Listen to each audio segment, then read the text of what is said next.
Welcome to the Human Capital Innovations Podcast.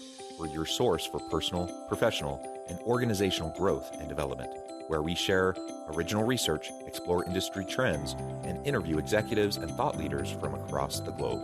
We hope you join us often for practitioner-oriented content around all things related to leadership, HR, talent management, organizational development, and change management. Maximize your personal and organizational potential with Human Capital Innovations Podcast.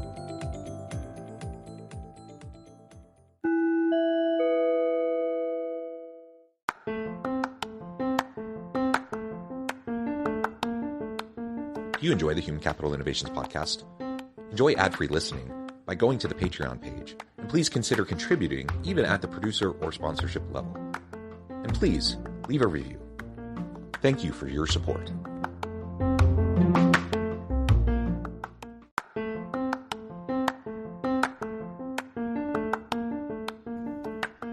Welcome to the Human Capital Innovations Podcast. In this HCI Podcast episode, I talked with Guy Atzmon about ways HR teams can utilize video platforms to level up amongst stakeholders.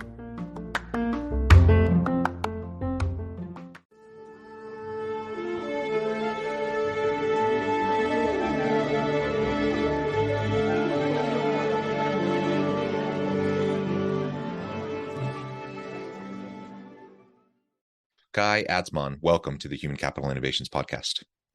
It's a pleasure to be with you today. Where are you joining me from? I'm in sunny Tel Aviv right now. Wonderful.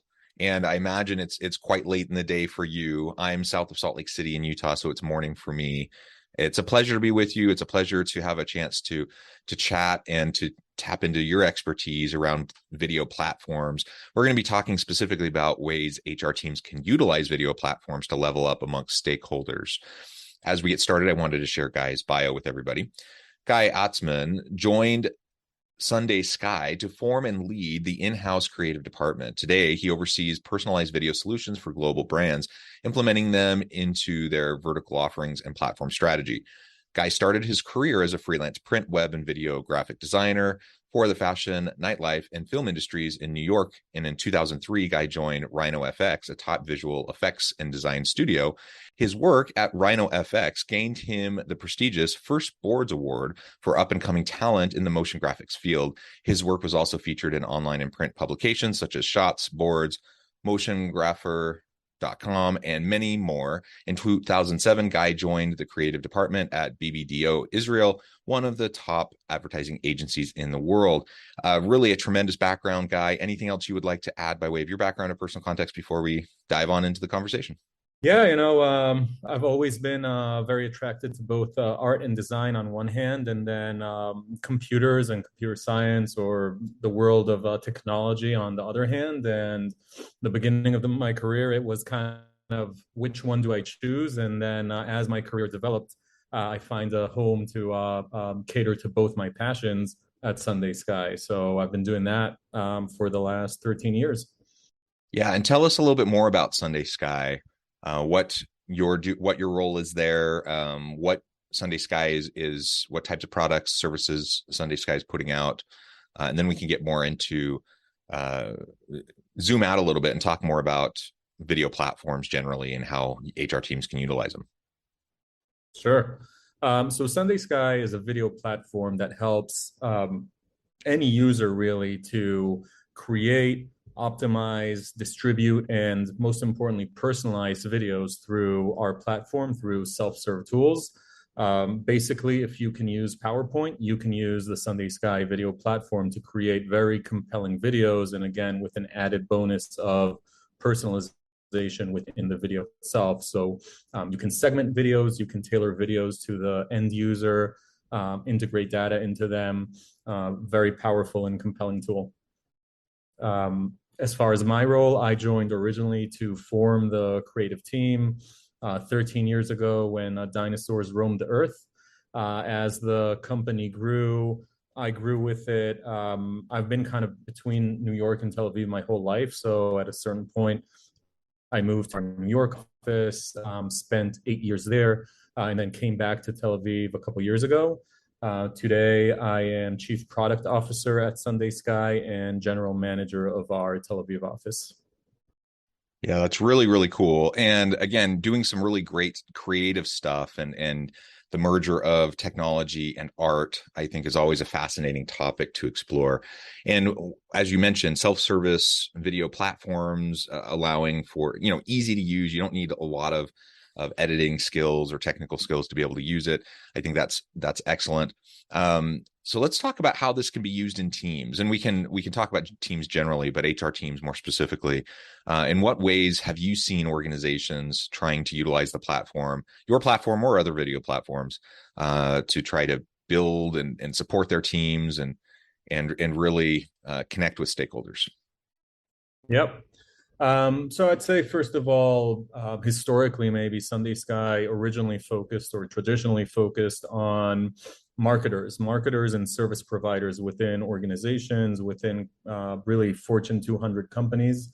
And they use the technology to speak in more of a B2C way, right? So companies, service providers, a lot of banks, telco companies, wireless companies, retailers, really use the technology to communicate with their end users, to acquire new customers, to onboard customers, to retain customers through loyalty programs, et cetera. I would say a couple of things happened in the last 2-3 years that gave us a new focus or an additional focus within HR organizations. One of those things was a little thing called COVID that I think I'm sure you've heard of. But COVID really changed the needs of a lot of HR organizations with the move to remote or hybrid work environments and the challenge in maintaining a culture from a remote situation. So that's one factor. And then the second factor is our own move to the self-serve platform. Historically, we've been very much tech-enabled services. So my team, the creative team, built all the projects for our customers, again, Fortune 200 customers. But in the last 3 years, we've been pushing very hard and launched our own self-serve platform where anyone can use that platform. So now the level of entry as far as pricing and expertise and time investment has changed. And we've seen that as a catalyst to introduce this to other areas in the organization, like HR, for instance. So HR that might have less budget than marketing traditionally or other parts of the organization can now also enjoy this great platform and the technology and using personalization within video for their own needs. So those two things combined really pushed us into adding an additional area here with serving HR organizations. Yeah, and can you talk a little bit more about the personalization components? Like, in what ways are people personalizing these? In what ways are HR teams utilizing this and personalizing it? So the technology itself has the ability to take a data feed and really anything that you have as a data feed, inject it into video templates that the user creates that are really branded and on point as far as the look and feel and kind of how they portray the brand. So any data that you have can be injected in the videos and really help tell a more compelling story. Everything from the viewer's first name, if you have that as data, their position, if we're talking about HR, their account status or loyalty program in the case of airlines, for instance, how many miles you have, anything that can be reflected in data and passed on can be incorporated within the videos and really help tell a more compelling and a more personalized story. So as we started thinking about, okay, how can we help serve HR? And we're, so to say, eating our own dog food in this sense. We started thinking about use cases for our internal usage as we move to a distributed remote organization. Today, we're totally remote in our US office, and we're in hybrid mode in our Tel Aviv office. We started to come across challenges that we felt other organizations have as well, right? So one, the great resignation and the competitive hiring market made it much harder to hire talented people and to get that exposure. You can do that with video in a much more compelling way. Onboarding new employees and new team members, also very hard in a remote environment. And how do you instill the culture with new employees and new team members? How do you educate them in everything you want to do in onboarding? So we started doing that with our own new employees. How do you celebrate the wins, product releases, news, internal news of the company? Kind of how do you retain the employees in the workforce, and how do you keep them engaged and keep them informed? All of those things can be done through video and through our video platform.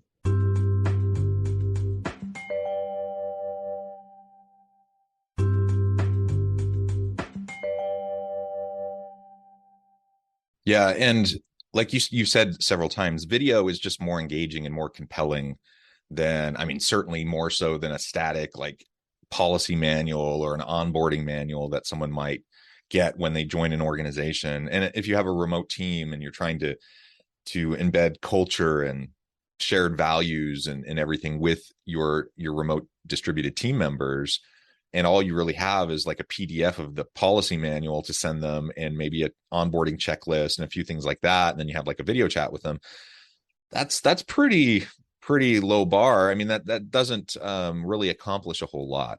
But you start to create these types of personalized videos, and whether instead of just emails, instead of just documents, instead of just, you know, the more static types of things, now they're more, you hold their attention, they're more engaged, they're going to retain more, so you're actually getting more from the time that they're putting in to, say, the onboarding or the training or whatever you're having them do. So that's super powerful. And we know, you know, in the world of marketing, for example, you know, in social media marketing, I'm not a social media marketing expert, but I know enough to know that video catches people's attention more than a static visual, a static picture. And so, you know, we just apply those same kind of principles to the user experience within our organizations, with our people, the employee experience, and it becomes a no-brainer. And I can't help but think of, you know, the rise of certain platforms like TikTok over the last couple of years. What is it about TikTok that's just so darn compelling, and that just grabs people's attention and doesn't let go of it? And people end up scrolling. You know, we can have a conversation about, you know, the health, the mental health impacts of constant scrolling. But one thing they've definitely figured out, how to hold people's attention. And so I'm not saying we need to like try to be like TikTok, but like taking some principles of like engagement and those sorts of things and applying it into how we interact with our people, it just makes sense.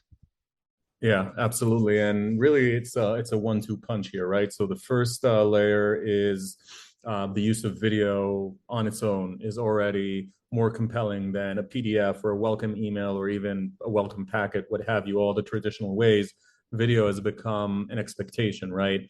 But then the personalization aspect of it really helps it make it just that much more compelling. And personalization, I like to speak about both overt and subtle personalization. Overt personalization being, you know, welcoming the viewer by their name, saying, hey, this is going to be your onboarding buddy. This is Rachel from finance, and she's going to help you in your first steps. And, you know, this is your position, and here are a couple of your team members. So the overt parts of really taking that personalized data and personalized information and putting it in the video is great.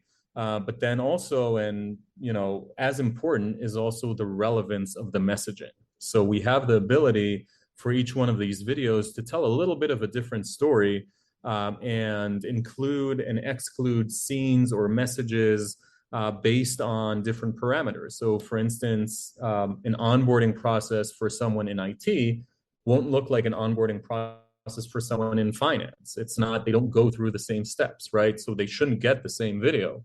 You want to give them different messages. You want to tell them, hey, there might be processes that are more relevant to a new HR recruit versus a new finance recruit. There might be whole topics that are not relevant to a different group of people. So that's more what I refer to subtle personalization, where just the choice of the topics and the messages that are included are also a big part of the story. So you end up with videos. No two videos are the same, not even in length. My video might be a minute and a half, my onboarding video to Sunday Sky, and someone from finance might be 2.5 minutes. It all depends on the relevance and certain rules that you set to say, okay, this viewer would get these scenes, a different viewer would get other scenes, etc. So both subtle and overt personalization are really key and compelling, and help completion rates of the video as well. You want to keep the viewers interested and not burden them with unnecessary information or irrelevant information. Right. And I was just going to key in on that, the irrelevant information. How many of us have sat through onboardings or trainings, courses, whatever, where, there's good stuff there, and some of it's relevant, some of it's interesting, some of it, we can see immediately how it can apply to our jobs and how we can do better, and it will make our lives better and everything like that. But then on the other hand, like, so much of it is completely irrelevant. And I was actually just in like a day-long kind of cohort-based training session yesterday, and I was just thinking about this. I'm like, it's nice to be back face-to-face. That was great, but it wasn't personalized in any way. And we were all over the map. The participants were all over the place in terms of their backgrounds, their experiences. And I have to admit, I tried to keep an open mind, but 80+% of what we did yesterday is stuff that I just didn't need. I just didn't need to be there for it. And so it's hard. I want to participate. I want to engage. I want to, be a good team player and all of those things. But you hit a certain threshold where like things just seem completely irrelevant or unnecessary, and you just start to tune out, and it's hard to battle that. And so the more we can just tailor things and just make sure that someone's only seeing what they actually need to see, then that's better for everyone. It wastes less time of your people, so they can spend more time being productive. It keeps their interest because it's relevant. And you're not muddying the waters by telling them information that they might think they need to try to keep track of, but actually doesn't really apply to them. I mean, there's just so many reasons why a more tailored approach is just better. Yet, traditionally in organizations, that's been more costly. The more personalized you make it, the more expensive it is. And that's why yesterday, in my experience, it wasn't personalized at all, because you had all these people from all over the place. It was face to face. You had a facilitator. I mean, what are they going to do to personalize that, right? And so that's one of the great benefits of using online platforms and video platforms and using technology to assist in kind of the choose your own adventure. Only they're not choosing themselves, but the software is guiding them the direction they need to go. That's going to be most effective for them. That's powerful, and that's going to save time. It's going to engage people better, and it's just going to be a win for everyone.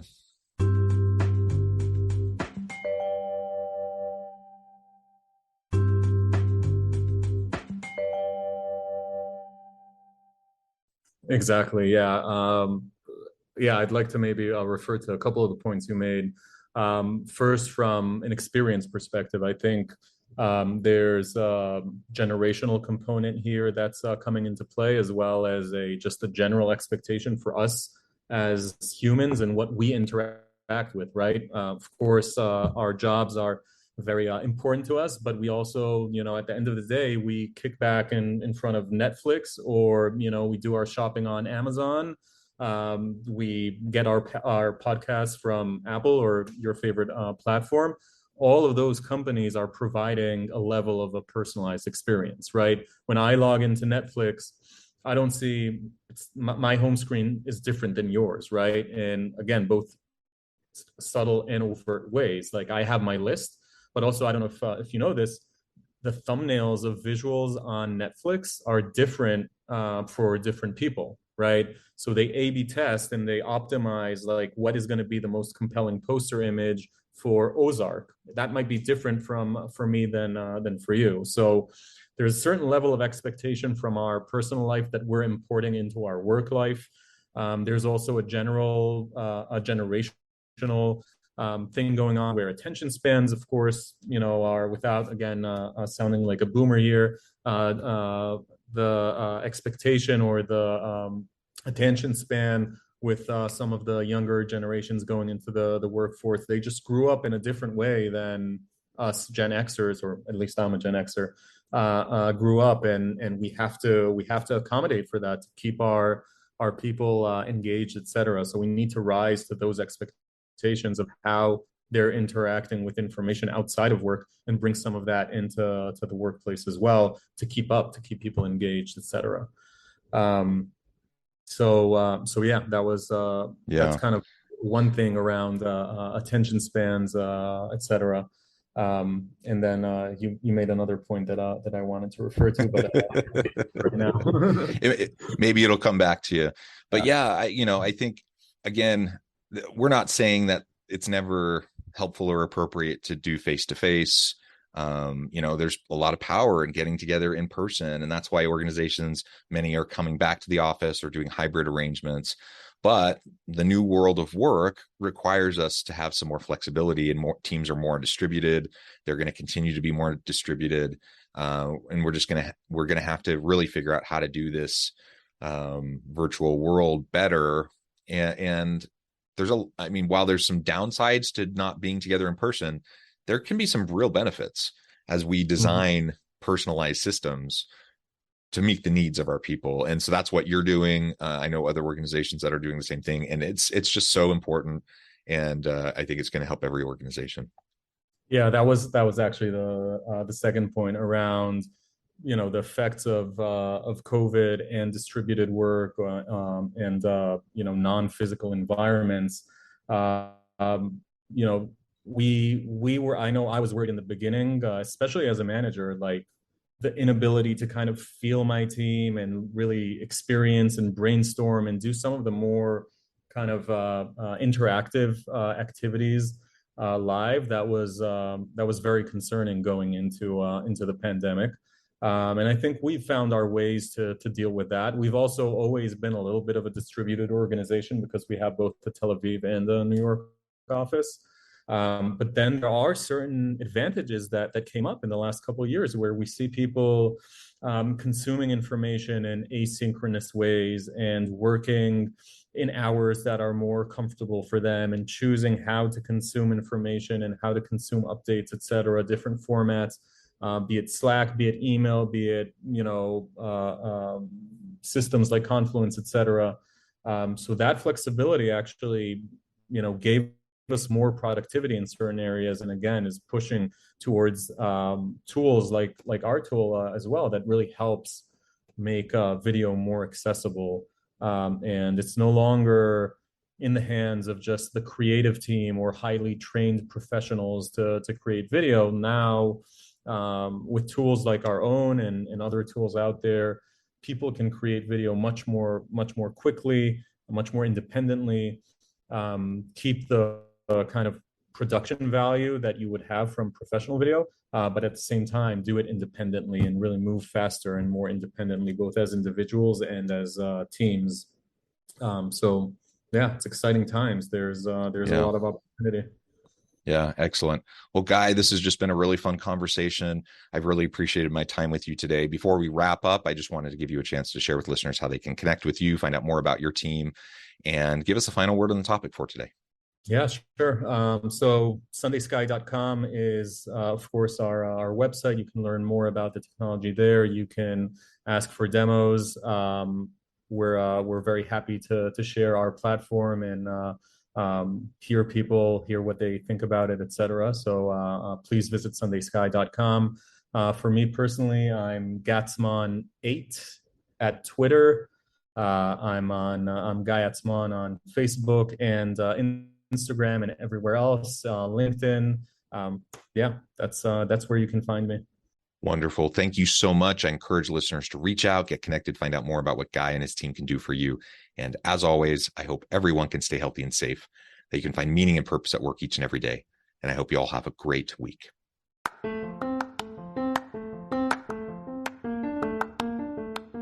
you enjoy the Human Capital Innovations podcast? Enjoy ad-free listening by going to the Patreon page, and please consider contributing even at the producer or sponsorship level. And please leave a review. Thank you for your support.